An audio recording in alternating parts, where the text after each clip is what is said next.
Astro பக்தி tax நேர்கள் அனைவருக்கும் எனது இனிய வணக்கம். நான் உங்கள் டிஜே சுந்தரபாண்டி, சிவகாசி. நேர்கள் அனைவருக்கும் இப்போ நம்ம பார்க்க போகிற ஒரு முக்கியமான விஷயம் என்னென்னா, கார்த்திகை மாத பலன்கள் பார்க்க போகிறோம். இந்த 2025 கார்த்திகை மாதத்தில் நம்மளுடைய நேர்களுக்கு என்னென்ன மாற்றங்கள், என்னென்ன முன்னேற்றங்கள் ஏற்பட போகுது, உலகியல் ரீதியாக பொதுவாகவே என்ன ஒரு பெரிய மாற்றங்கள் ஏற்பட போகுது அப்படிங்கிறத நம்ம பார்க்க போகிறோம். இந்த கார்த்திகை மாதம் அப்படின்னு சொன்னோடனே ஃபஸ்ட்டு நம்ம பார்க்க வேண்டியது என்னென்னா, கிரகங்கள் எப்படி இருக்குன்னு பார்க்கணும்.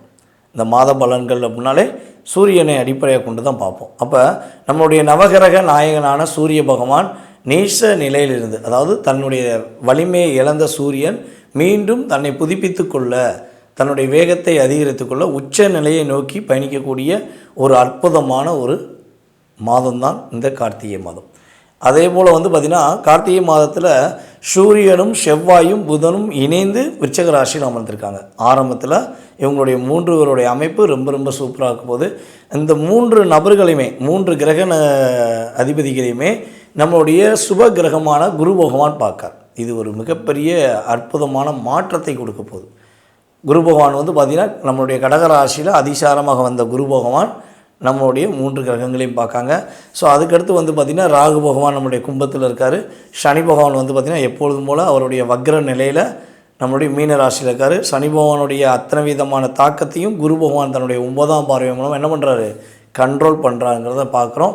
அதுக்கடுத்து குரு பகவான் நம்ம சொன்ன மாதிரி கடகராசியில் இருக்கார். அதுக்கடுத்து கேது பகவான் பார்த்திங்கன்னா நம்முடைய சிம்ம ராசியில், சுக்கிரனும் துலாம் ராசியில் ஆட்சியில் நல்லா சூப்பராக ஜம்முன்னு உட்காந்து தன்னுடைய பரிபூர்ண ஆற்றலை அத்தனை விதமான ராசி அன்பர்களுக்குமே கொடுக்க போகிறார் என்பது கிரக நிலையோட செயல்பாடு. சரி, இப்போ இந்த கிரகங்கள்லாம் இப்படி அமர்ந்திருக்கனால இந்த உலகியல் ரீதியாக நம்மளுடைய தமிழ்நாட்டில் நம்மளுடைய வேர்ல்டு லெவலில் என்னென்ன மாற்றங்கள் ஏற்பட போகுது அப்படின்னு பார்க்கும்பொழுது, அரசாங்கத்தில் மிகப்பெரிய ஒரு நல்ல முன்னேற்றமான தன்மை இருக்கும். அரசாங்க சம்பந்தப்பட்ட பிரச்சனைகள், நான் சொன்னேன்னா, இந்த சின்ன பிரச்சனைலாம் வெறும் பெரிய விஷயம் ஆகும், ஒரு சாதாரண விஷயம் இவ்வளோ பெரிய பிரச்சனை ஆகுமா, நான் எதிர்பார்க்கவே இல்லை அப்படின்னு அரசாங்க சார்ந்த நபர்கள் யோசித்துக்கிட்டு இருக்க நிலை மாறி அரசாங்கத்துடைய கண்ட்ரோலில் எல்லாருடைய செயல்பாடும் கரெக்டாக வரும். தவறான செயல்கள், குற்ற செயல்கள், பெண்களை கொடுமைப்படுத்துகிறவர்கள், பெண்களை வன்கொடுமைப்படுத்துகிறவர்கள், அதாவது அதான் சொல்ல, தன்னுடைய ஆசைக்கும் தன்னுடைய தேவைக்கும் பெண்களை கஷ்டப்படுத்தி கொடுமைப்படுத்திக்கிட்டு இருக்க, அது எந்த நபர்களாக இருந்தாலும் சரி, அது ஆணாக இருந்தாலும் சரி, பெண்களாகவே இருந்தாலும் சரி. ஏன்னா இப்போ பார்த்திங்கன்னா, ஆண்கள் மட்டும் பெண்களை கொடுமைப்படுத்தலை. நல்லா பாருங்கள், ஒரு வரதட்சணை வாங்குறதா இருந்தாலும் அந்த இடத்துல ஒரு பெண்ணுடைய ஒரு தூண்டுதலும் இருக்குது. அப்போ நம்ம நம்முடைய நல்ல பாசமான அன்பான நம்மளுடைய சகோதரிகளான பெண்களை கொடுமைப்படுத்துகின்ற யாராக இருந்தாலும் அவர்கள் வெட்ட வெளிச்சத்துக்கு வரக்கூடிய ஒரு சரியான காலம். அதனால் தயவுசெய்து நீங்கள் தப்பு பண்ணுறீங்கன்னா இந்த மாதத்துலேருந்து திருத்திக்கோங்க, இல்லைன்னா திருத்தப்படுவீர்கள் என்பது கிரகங்கள் உங்களுக்கு சுட்டி காட்டுற ஒரு மிகப்பெரிய விஷயம். அதே போல் தங்க விலைகள் பார்த்திங்கன்னா கொஞ்சம் அதிகமாக உயர்வதற்கான வாய்ப்புகள் இருக்குது. இப்போ கொஞ்சம் ரேட்டு கூடிட்டு குறைஞ்சிட்டு இருக்குது. ஸோ இந்த மாதம் பார்த்திங்கன்னா கொஞ்சம் ஹை பொசிஷனில் போகிறதுக்கான வாய்ப்பு இருக்குது. அடுத்த கட்ட நகர்வை நோக்கி தங்க விலை போகுது. அதே போல் பெட்ரோல், டீசல் சம்மந்தப்பட்ட விஷயங்கள் மிதமான தன்மையில் இருக்கும். அது ரொம்ப ரேட்டு கூடும் அப்படிலாம் சொல்ல முடியாது. கரெக்டான ஒரு பொசிஷனில் குறையவும் செய்யாது, கரெக்டாக அதே லெவலில் இருப்பதுக்கான வாய்ப்பு தான் இந்த மாதம் அதிகமாக இருக்குது. சண்டை சச்சரவுகள் இல்லாத, சங்கடங்கள் இல்லாத அற்புதமான ஒரு மாதமாக இந்த மாதம் இருக்க போகுது. அதே போல் நம்முடைய அன்பு நேயர்கள் ஆன்லைன் மூலமாக நேரடியாக நம்மகிட்ட ஜாதகம் பார்க்குறவங்க ஒரு கேள்வி வைக்கிறாங்க. என்ன கேள்வினா, சார் கார்த்திகை மாதத்தில் திருமணம் முடிக்கலாமா, கார்த்திகை மாதத்தில் சுப நிகழ்ச்சிகள் நடத்தலாமா அப்படின்னு ஒரு கேள்வி வைக்கிறாங்க. அதாவது பார்த்திங்கன்னா, கார்த்திகை மாதத்தில் பிறந்தவர்களை தவிர மற்ற 11 மாதத்தில் பிறந்தவர்கள் உறுதியாக சுப நிகழ்ச்சிகள், திருமணம் சம்பந்தப்பட்ட விஷயங்கள் செயல்படுத்தலாம், வீட்டில் உறுதியாக சுப நிகழ்ச்சிகள் நடத்தலாம் என்பது உண்மை. கார்த்திகை மாதத்தில் மட்டும் பிறந்தவங்க மட்டும் என்ன பண்ணணும், இந்த மாதம் பண்ணுவதை தவிர்த்து கொள்வது ரொம்ப நல்லது, தவிர்க்க தான் வேண்டும் என்பது உண்மை. யாராச்சும் ஏதாவது சொன்னாங்க கேட்காம கார்த்திகை மாதத்தில் உங்களுடைய ஃபங்க்ஷன் நடத்தக்கூடாது. மற்ற 11 மாதத்தில் பிறந்தவர்கள் அவர்கள் அனைவருமே சுப நிகழ்ச்சியை நடத்தி மகிழ்ச்சியாக இருக்கலாம். கார்த்திகை மாதம் சார்ந்தவர்கள் என்ன பண்ணணும்னா, கொஞ்சம் ஒரு 2 மந்த் 1 மந்த் தள்ளி போட்டுட்டு உங்களுடைய சுப நிகழ்ச்சிகளை நடத்திக்கலாம். அதுக்கான வேலைகளை பார்க்கலாம். ஸோ இதை பண்ணுறதுனால எந்த பாதிப்பும் கிடையாது. உங்களுக்கு மிகப்பெரிய மாற்றங்கள் உறுதியாக உண்டு. வாங்க உங்களுடைய ராசிக்கான பொது பலன்களை நம்ம போய் பார்க்கலாம். தனுசு ராசி அன்பர்களுக்கு இந்த கார்த்திகை மாதத்தில் கோச்சார கிரகங்கள் கொடுக்க போகின்ற நன்மைகள் என்ன? அதாவது தனுசு ராசிக்கு இந்த மாதத்தை ஷார்ட் அண்ட் ஸ்வீட்டாக சொல்லணும்னா 2 வரிகளை சொல்லிவிடலாம். இருக்கும் இடத்தை விட்டு வெளியூர், வெளிமாநிலம், வெளிநாடு, தொலைதூர பயணங்கள், அலைஞ்சு தெரிஞ்சு பார்க்கக்கூடிய தொழில், வேலை சார்ந்த நபர்களுக்கு உறுதியாக கிரகங்கள் அதிகமான லாபத்தை கொடுக்குது. தன்னுடைய இருப்பிடத்தை விட்டு ட்ராவல், அது எந்த டிபார்ட்மெண்ட் இருந்தாலும் சரி, ஒரு பொருளை கொண்டு போய் இன்னொரு இடத்துல கொடுத்து வியாபாரம் பார்க்குற நம்மளுடைய தனுசு ராசி என்பதாக நீங்கள் இருக்கீங்க என்றால் உறுதியாக அதிகமான நன்மை அடையப்படுகிறது.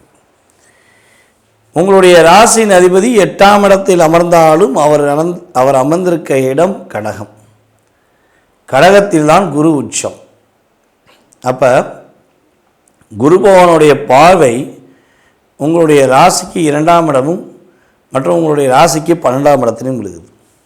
ஸோ இதனால் என்ன நன்மை, இதனால் என்ன ஒரு பெரிய ப்ளஸ் ஏற்பட போகுது அப்படின்னா, 12ஆம் இடம்ங்கிறது வந்து பார்த்திங்கன்னா நம்முடைய காலபுருஷன் தத்துவத்தின் அடிப்படையில், பாவகத்தின் அடிப்படையில் பார்க்கும் பொழுது 12ஆம் இடம்ங்கிறது மறைமுக பொருள், மறைத்து வைக்கப்பட்ட பொருள். மேலும் வந்து பார்த்திங்கன்னா தொலைதூர பயணங்கள், இல்லற வாழ்க்கை சம்மந்தப்பட்ட சந்தோஷங்கள், இதெல்லாம் பர்ஃபெக்டாக கரெக்டாக கிடைக்கும். உங்களுடைய உறவுகளுக்குள்ளே உள்ள சிறு சிறு தாக்கங்கள், சிறு சிறு எதிர்மறையான விஷயங்கள், அன்பாக இருக்க வேண்டும் என்று நினைத்தால் அனைத்து அடிதடியாக மாறக்கூடிய சூழ்நிலைகள், இதெல்லாம் நடக்குது என்றால் அது மாறிவிடும். மகத்தான செயல்பாடுகள் செயல்படுத்துவதற்கான பாக்கியம் சூழ்நிலைகள் கிரகம் கொடுக்குது. மேலும் நம்மளுடைய தனுசு ராசி என்பவர்களில் யாரெல்லாம் ஆசிரியராக பணிபுரிகிறார்களோ அனைவருக்குமே தனித்துவம் கிடைக்கப் போகிறது. நீங்கள் எந்த டிபார்ட்மெண்ட்டில் இருக்கீங்களோ, அது நீங்கள் என்ன சொல்கிறதுன்னா ஒன்றாவது அரை கிளாஸ்லேருந்து +2 வரையும் பாடம் சொல்லிக் கொடுக்கக்கூடிய ஆசிரியராக இருந்தாலும் சரி, அல்லது காலேஜில் சொல்லிக் கொடுக்கக்கூடிய பேராசிரியராக இருந்தாலும் சரி, எந்த டிபார்ட்மெண்ட்டில் ஆசிரியராக பணிபுரிகிறீர்களோ அத்தனை விதமான டிபார்ட்மெண்ட்லேயும் உங்களை தலையை தூக்கி வைத்து கொண்டு உங்களை மாதிரி நல்லவங்க உண்டா, நீங்கள் நேர்மையானவங்க உண்மையானவங்கன்னு உண்மையாக சொல்லக்கூடிய வாய்ப்பு உண்டு. கிரகங்கள் அதற்கு ரொம்ப ரொம்ப சாதகமான சூழ்நிலையை தருகின்றன. நம்மளுடைய தனுசு ராசி அன்பர்களுக்கு காதல் சம்பந்தப்பட்ட விஷயங்களில் வெற்றி உண்டு. காதலில் பெரிய லாபத்தை சந்திப்பீங்க, யோசிக்கவே தேவையில்லை. உங்களுடைய காதலில் லாபம்ங்கிறது வந்து பார்த்திங்கன்னா மகிழ்ச்சி தான், இரட்டிப்பான சந்தோஷம், ரொம்ப ரொம்ப சூப்பராக இருக்கும். உங்களுடைய காதலர்களை கூட்டு, அதாவது காதலர்கள் வந்து இடம் விட்டு இடம் மாற வேண்டிய சூழ்நிலை, ஊர் விட்டு ஊர் போக வேண்டிய சூழ்நிலை, வண்டியில் பயணங்கள் அதிகமாக மேற்கொள்ளக்கூடிய சூழ்நிலையெல்லாம் கிரகங்கள் கொடுக்குது. அப்போ நீங்கள் இதெல்லாம் வந்து என்னென்னா அனுபவபூர்வமாக உணர்ந்து கரெக்டான விஷயங்களுக்கு கரெக்டான செயல்பாடை செயல்படுத்தினால் உங்களுக்கு சந்தோஷம் அதிகரிக்கும், இன்னல்கள் விலகும் என்பது நிதர்சனமான உண்மை. மேலும் நம்முடைய தனுசு ராசி என்பவர்கள் வந்து பார்த்திங்கன்னா கிட்டத்தட்ட இப்போ வந்து துப்பாக்கி வச்சு தான் சொல்கிறேன், அந்த அளவுக்கு உங்களை வார்த்தையால் சுட்டுட்டாங்க. உங்களை வார்த்தையால் அவ்வளோ தூரம் ஒரு வஞ்சனை ஏற்படுத்திட்டாங்க. ஸோ இதிலேருந்து வெளியே வருவேனா, இதிலேருந்து என் வாழ்க்கை மாறுமா அப்படின்னு எதிர்பார்த்தீங்கன்னா உறுதியாக கிரக ரீதியாக வாழ்க்கை மாறும். அந்த மாற்றமே உங்களுடைய எதிர்காலத்தை மிகப்பெரிய உச்ச நிலைக்கு கொண்டு போகக்கூடிய ஒரு மிகப்பெரிய வாய்ப்பாக இருக்கும் என கூறிக்கொண்டு, இந்த மாதத்தில் நீங்கள் செய்கின்ற வழிபாடு அப்படின்னு சொல்லி பார்க்கும்பொழுது ஆஞ்சநேய வழிபாடை பின்பற்றுங்கள், அமோகமாக வாழ்வீர்கள், சந்தோஷமாக இருப்பீர்கள், உங்கள் லைஃப் மிகப்பெரிய பிரகாசமான ஒளி வீசட்டும் என கூறிக்கொண்டு உங்களுடைய லைஃப் சிறப்பாக இருக்க போகுது என்பதையும் உறுதியாக கூறிக்கொள்ள ஆசைப்படுகிறேன். நன்றி, வணக்கம். மகர ராசி அன்பர்களுக்கு இந்த கார்த்திகை மாதத்தில் வந்து பார்த்திங்கன்னா மிகப்பெரிய ஒரு வெளிச்சம் கிடைக்கக்கூடிய ஒரு மாதம், மகிழ்ச்சி கிடைக்கக்கூடிய மாதம். எல்லா விதமான பிரச்சனையிலிருந்து வெளியே வரக்கூடிய ஒரு அற்புதமான மாதம், போராட்டங்களிலிருந்து வெளியே வரக்கூடிய ஒரு அற்புதமான அற்புதங்களை அள்ளி வழங்கக்கூடிய ஒரு மாதமாக இந்த கார்த்திகை மாதத்தை நம்முடைய மகர ராசிக்காரங்க உறுதியாக எடுத்துக்கொள்ளலாம். நிறைய மன அழுத்தத்தில் இருக்கிற மகர ராசி அன்பர்களுக்கு மன அழுத்தம் நீங்க போகுது. குருவோடைய ஒரு அற்புதமான பார்வை, குரு பார்வை பார்த்திங்கன்னா கோடி புண்ணியம்னு நம்ம சொல்லுவோம். குரு பகவான் அதிசாரமாக கடகராசியில் அமர்ந்திருக்க குரு டைரெக்டாக தன்னுடைய 7ஆம் பார்வை மூலமாக மகர ராசியை பார்க்க. இப்போ மகர ராசி அன்பர்களுக்கு பார்த்திங்கன்னா குழந்தை பாக்கியம் கிடைப்பதற்கான பாக்கியம் சூப்பராக இருக்குது. குழந்தை பாக்கியம், முதல் குழந்தைக்காக காத்திருப்பவர்களுக்கு குழந்தை பாக்கியமும், 2வது குழந்தை 3வது குழந்தைக்காக காத்திருப்பவர்களுக்கு கூட குழந்தை பாக்கியம் கிடைக்கும். குழந்தைகளால் மிகப்பெரிய நன்மையான விஷயங்கள் நடக்க போகுது. உங்களுடைய குழந்தைகள் தன்னுடைய தனித்திறமைகளை வெளிப்படுத்த போகிறாங்க. அப்படியே என்னால் இந்த விஷயத்தை செய்ய முடியல, இது எனக்கு கொஞ்சம் பயமாக இருக்குது, இது கொஞ்சம் கஷ்டமாக இருக்குது அப்படின்னு சொன்னால் உங்கள் குழந்தைகள் தற்போது உங்களுடைய ராசியின் அடிப்படையில் தன்னம்பிக்கையுடன் எப்படி நீங்கள் ஒரு புத்துணர்ச்சியுடன் எதையும் செய்ய முடியுங்கிற தன்மையில் இந்த கார்த்திகை மாதத்தில் செய்ய போகிறீங்களோ அதே விஷயந்தான் உங்கள் குழந்தைகளும் செய்ய போகிறாங்க. உங்கள் குழந்தைகளுக்கும் தனித்துவம் வரும், தனி செயல்பாடுகள், மகத்துவமான தன்மைகள் ஏற்பட போகுது என்பது உண்மை. கிட்டத்தட்ட நம்மளுடைய மகராசி என்பவர்கள்ட்ட ஒரு விஷயம் கேட்கலாம். ஒரு கரெக்டாக நம்முடைய 2025 மார்ச்லேருந்து சனி பகவான் 7.5 சனியை விலக்கிட்டு 3ஆம் இடத்துக்கு போயிருக்கார். ஆனால் நம்ம என்ன நினச்சோம்னா சனி பகவான் 7.5 விட்டு விலகிட்டோம், நிறைய மாற்றம் வரப்போகுது, முன்னேற்றம் வரப்போகுதுன்னு சொல்லி நம்ம திங்க் பண்ணிக்கிட்டு இருந்தோம்.